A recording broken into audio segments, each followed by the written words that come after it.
women's rights are human rights to begin with.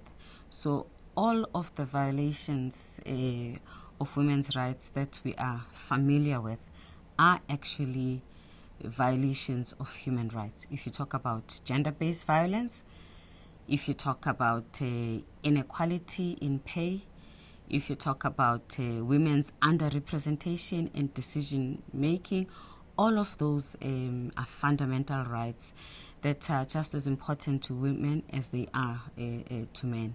And when it comes to economic rights and economic development, without any economic rights, economic participation, women become poor citizens.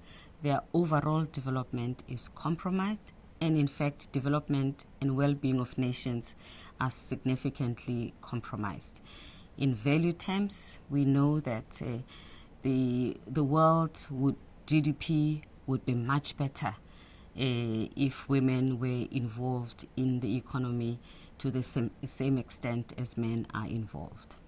Also, in the last 20 years, since we have been monitoring what has happened since Beijing in 1995, countries created institutions and machinery to address gender equality.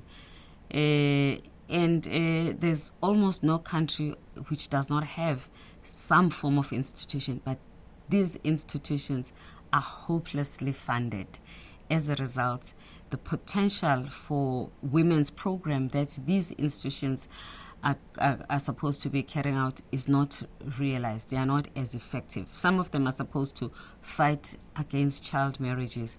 Some of them are supposed to promote and ensure girls are retained at school. You do not get the kind of impacts that you need. So it's a very mixed reports that we have. Progress, yes, a little bit, but fundamental shift in gender inequality, no, we don't have that yet.